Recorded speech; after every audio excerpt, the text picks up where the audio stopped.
Hey, just having fun here, using the old blues scale with my blues chord progression, but I'm also using 3 different arpeggios, and I can teach you how to use 3 different arpeggios in about 5 minutes. Maybe it takes a little longer in this video because I'm going to explain it to you as well, but if I had the chance, I could tell you how to do this in, less than 1 minute. So how's that really possible? When we try to move from using our old blues scale to play the blues, and we want to target those chord notes, meaning we want to be able to play over that, in this case, the E blues, right? We want to be able to play an E dominant 7th arpeggio.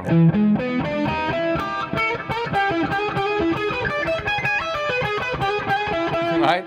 And over the next chord in the chord progression, which is A dominant 7, we want to be able to play the A dominant 7th arpeggio.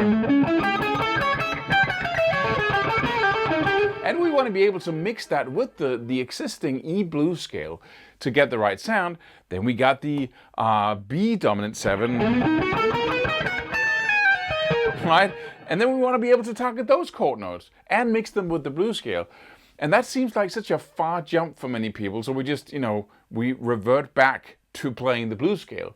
And it's such a comfortable scale with so many options within it that we often get stuck in it, to be honest.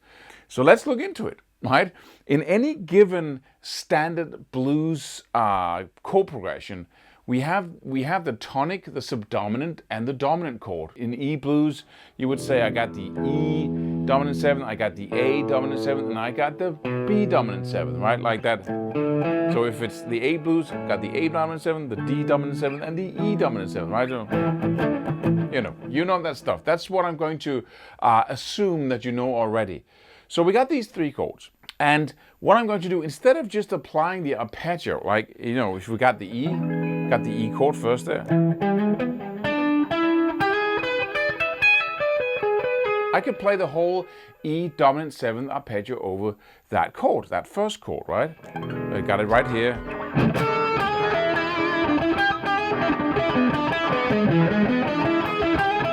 Right? Then we got the second chord coming around, we have to change the tools, right? But I'm going to show you a very easy way to do that, because if we look at the first chord and really look at what does the arpeggio do? Well, the arpeggio introduces some notes, right? And if we play the arpeggio on top of the blues scale, or just the minor pentatonic, this is the minor pentatonic. First position minor pentatonic shape in the 12th fret. We all know that. 12 and 15 on the low E string. Then we got the 12th and the 14th on the A, on the D, and the 12th and the 14th on the G. And then we got the 12th and the 15th on both the B and the high E string, right? That's the first minor. And then we got our blue note. Right? That's the level we're on, right? And then I'm saying, okay, I want to play these chord notes, these arpeggio notes. But if I look at it, in the E dominant 7th arpeggio, the first chord in the blues progression, the first note in the arpeggio is the E, which is already in the blues scale, right? The second one would be the G sharp or the A flat, and that note is not in the blues scale, because if I play the blues scale, I have that G there, I have the 15th fret right there, and then I got a new note, right? So, right? And I can really hear that, how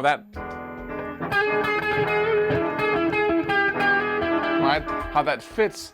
But then the next note, the 5th in the E dominant 7th arpeggio, is just the 5th in the scale as well. So that's in the minor pentatonic as well. The 7th in the E dominant 7th arpeggio is also in the blues scale or the minor pentatonic. So the only thing that is different by playing the E dominant 7th arpeggio is that I'm using that note. And in this case, it would be, if you're up here in the 12th fret, it would be in the 16th fret on the low E string. Then I have the octave in the 13th fret on the G string. And then I have it again here on the high E string in the 16th fret. So if I focus on that one note, which is the only added note I get when I'm using the arpeggio, then I get 90% of the effect of using the arpeggio. So instead of using all the notes of going, which I can, of course, just takes longer to learn, right? I can skip ahead and say, let me just use the sound, which is that major third, which is in the 16th fret on the low E string. And I can practice playing it along with my blues scale.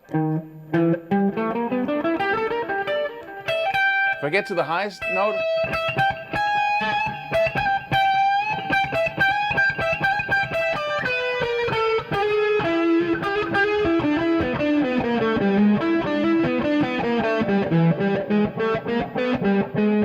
right? So I can play around with that.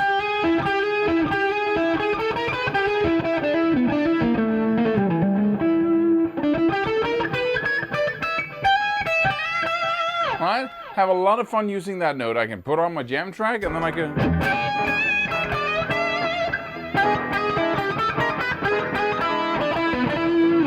Right? So I got that down. That's just one note. We can learn that in pretty rapidly, right? And then we have a second chord coming around. We want to use the same blues scale, the E blues scale, with that chord. But now we want to use the arpeggio of the chord in the background, which is the A dominant 7. But if I look at that chord and that arpeggio and say, how does that differ from the E blues scale? Then I would say that the first note, the A, is also in the blues scale. That's the 12th fret, right, on the A string. Then the next note, which is the third of A, that is not in the blues scale because we got that in the 11th fret. You could play it on the D string. And normally, this is the blues scale note, right, the pentatonic. But that note right there is the third of A. So if I use that, just try to use that over the second chord. So I got my...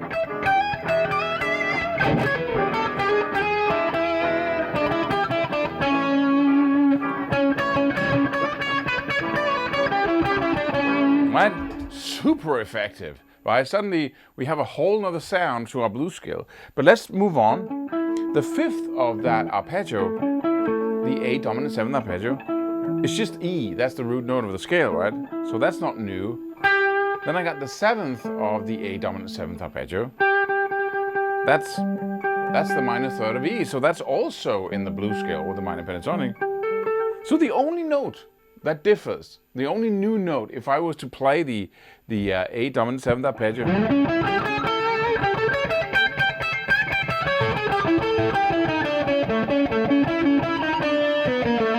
right? The only new note, the only extra note is that note in the, and let's just mark it out right now. We got the 11th fret on the D string, and that note is of course also in the 14th fret on the B string. Right? So if I just mark that out and say, okay, let me just practice for 2 minutes. Right? Let's pretend that I'm taking the note, the normal pentatonic note, just one step above that in the 15th fret, and I'm just taking that down.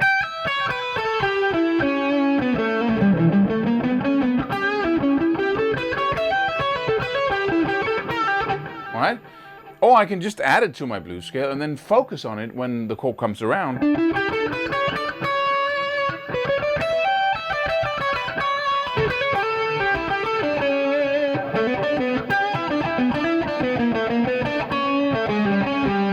Right?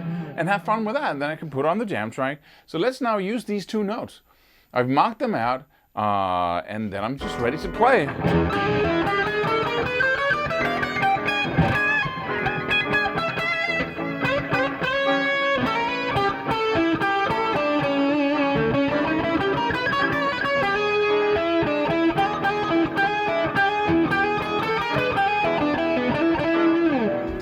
Now comes along. So what I can do now is I can practice going. Right?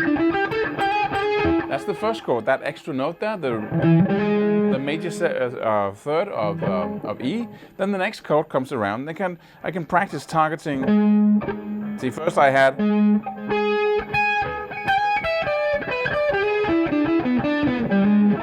Right? Then the next thing is.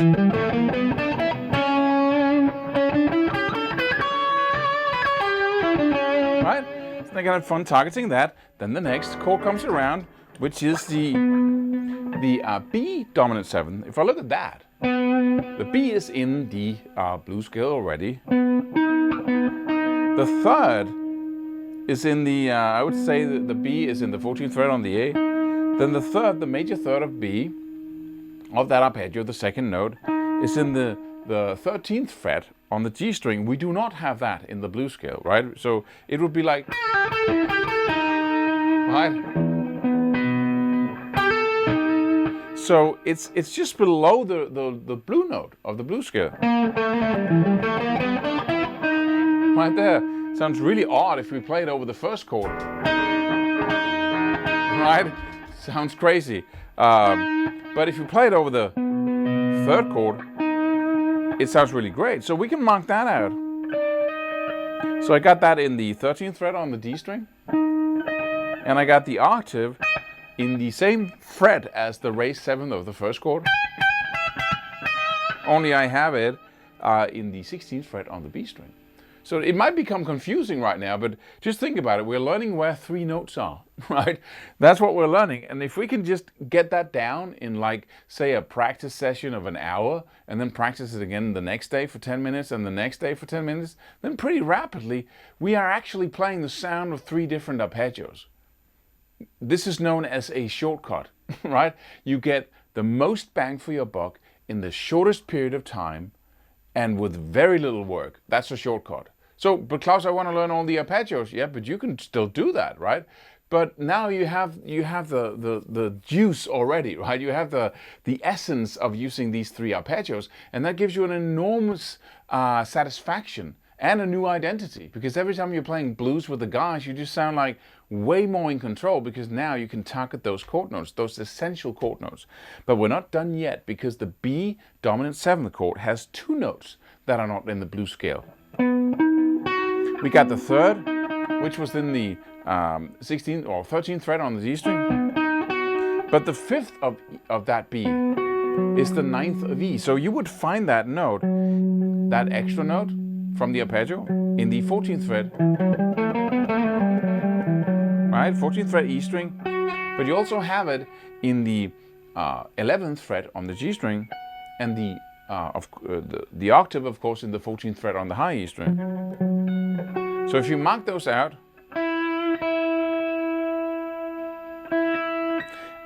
then you get these notes.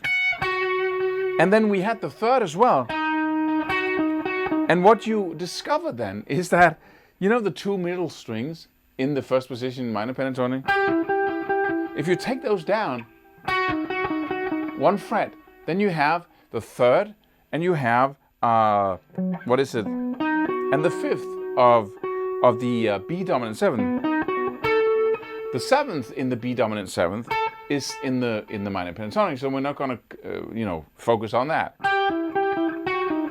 So if I take the 2 middle strings and the note on the G string in the 12th fret, the note on the D string in the 14th fret, and move them down 1 semitone, I have the 2 notes that are different when I play the B dominant 7th arpeggio.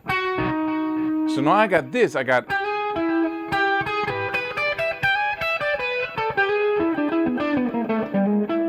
that's the note, the major third of the E. Then for the A dominant 7, I got these 2 notes, right? And for the final chord, the B dominant 7, I got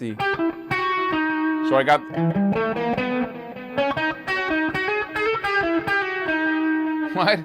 And then I can also do that up here, of course. I can play that, 11th on the G and 13th on the D. I can play that up in the 14th fret on the high E string. And I can play that note in the 16th fret on the B string. So if I can just memorize that 1 note for the first 2 chords, and then those 2 notes for the third chord, that's it. That is going to give you 90 or perhaps 95% of the value of playing the arpeggios. Again, this is known as a shortcut. Let me just experiment with it.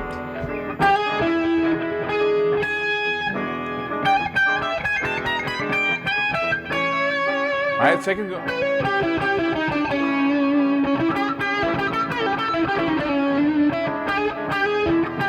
First chord again. Here comes the dominant.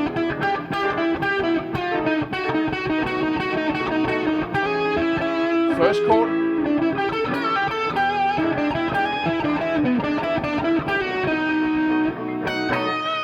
Okay.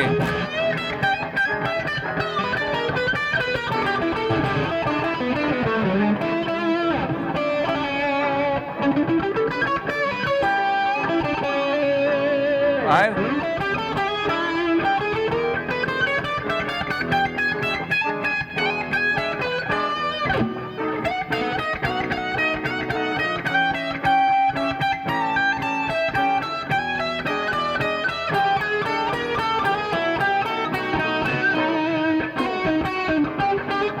Right? It is so much fun. And also it forces you to follow the chords around instead of just going blah blah across all chords, right? With the same 5 or 6 notes. So you really have to be sensitive to when the chords change. And such a good exercise is to just use almost only the notes in the beginning that are target notes. Right?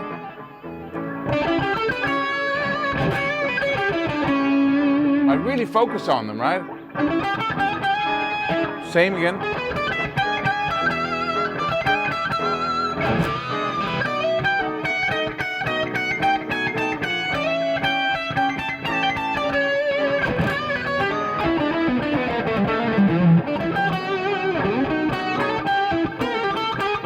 Right? So have fun using this little system here. And of course you might say, but Claus, I want to learn all the arpeggios, but you totally can. And that will be so much easier and such a big satisfaction when you can already do most of it, right? And you don't have to, suddenly, it's not a have to, it's a luxury to learn the arpeggio shapes if you want to. But then, of course, you can then take the next step. I got 2 favorite positions when it comes to that minor pentatonic / blues scale. That's the first, and then it's the second. And instead of just saying, okay, I want to learn all these target notes that we just talked about in every single position, then start with the essential. Start with the places in this scale that you are spending the most time in. And I spend the most phrasing time, right, in the first position, which is what I just played. And then I use the 4th position, which has the root note of E on the A string. The 4th position, minor pentatonic / blues scale. Those are the 2 shapes I use the most, and I mostly use the other shapes as passing shapes. So I go...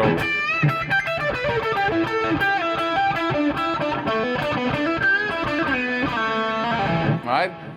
So I don't want to, spend a lot of time right off the bat learning all these target notes in every single shape. I want to learn them first in the shapes I use the most, because then I get the most bang for my buck in the fastest way possible. I have the most fun, and I feel the most pleasure doing this, right? And then I can always add luxury steps to it and learn them in the other positions. So have fun with this, and I should say that we have a new program out that utilizes shortcuts like this to play all the arpeggios, and we're talking dominant 7th arpeggio, we're talking minor arpeggios with triads, and we're talking minor 7th flat 5 arpeggios, we're talking major 7th arpeggios, all within the blues, and it's all going to sound bluesy. Diminished arpeggios, half diminished arpeggios, right? So we're just going to throw it all in there, but I'm going to show you some ways in which you can use all these arpeggios across the neck by using insane shortcuts like the one I just showed you. So I hope you'll go check that out. So do not forget to subscribe, hit the bell icon, and leave a comment below if you have anything to say or anything to ask me. See you in the next video.